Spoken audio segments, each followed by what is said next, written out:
पुण्यातील नसरापूर येथील चिमुकलीवरील अत्याचार आणि हत्या प्रकरणात सरकार आक्रमक झालंय।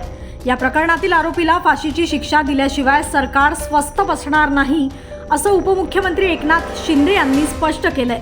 नसरापूर ग्रामस्थांनी मुंबईत उपमुख्यमंत्र्यांची भेट घेत आरोपीवर कठोर कारवाईची मागणी केली। दरम्यान लवकरात लवकर आरोपपत्र दाखल करण्याचे निर्देश देण्यात आले असून विशेष फास्ट ट्रॅक कोर्ट स्थापन करण्याबाबतही सरकार गंभीर असल्याचं शिंदे यांनी सांगितलं। या प्रकरणाचा दररोज आढावा घेतला जात असून आरोपी कोणत्याही परिस्थितीत सुटणार नाही असा विश्वासही सरकारने ग्रामस्थांना दिलाय। पुणे जिल्ह्यातील नसरापूर या ठिकाणी घडलेली घटना ही निषेधार्थ आहे आणि खरं तर प्रशासनाच्या माध्यमातून खरा आरोपी मुक्त झालेला आहे असं म्हटलं तरी वावगं ठरणार नाही।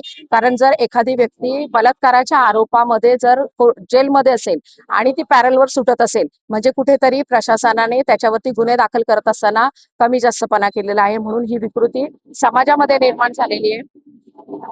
आणि 3 वर्षाची चिमुकली खरं तर आज तेव्हाच कडक कायदे केले असते तर आपल्यामध्ये उपस्थित राहिली असती।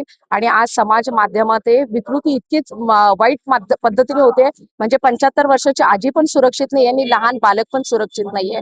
तर प्रशासनाला विनंती आहे की सरकारवरती टीका करण्याच्या आधी कायद्यांमध्ये कुठेतरी बदल केला पाहिजे। शक्ती कायदे हे फक्त कागदावरती आहेत, ते अस्तित्वात नाहीयेत। जर शक्ती कायद्यासारखं एक मोठं शस्त्र जर आमच्या हाती आलं तर मला असं वाटतं ह्या विकृतीला कुठेतरी एक आळा बसेल। आणि शासनाला ही विनंती आहे की अशा आरोपींना मृत्यूची शिक्षा देत असताना भर चौकामध्ये त्यांना फाशी दिली पाहिजे। छत्रपती शिवाजी महाराजांच्या काळातला चौरंगा भर चौकात त्याचा केला पाहिजे, म्हणजे कुठेतरी त्याची दाहकता आणि दहशत ही निर्माण होईल। आणि महिलांना हेच सांगेल मी का बायांनो, आपल्या मुली सांभाळा, कारण आपण एक आई होत असताना ती मुलीला आपण जन्म देत असतो, तिला वाढवण्याचं काम आपलं आहे। आणि शिक्षण संस्कार याच्याबरोबर जपणूक देखील आपण केली पाहिजे, तरच मला असं वाटतं पुढची पिढी वाढेल।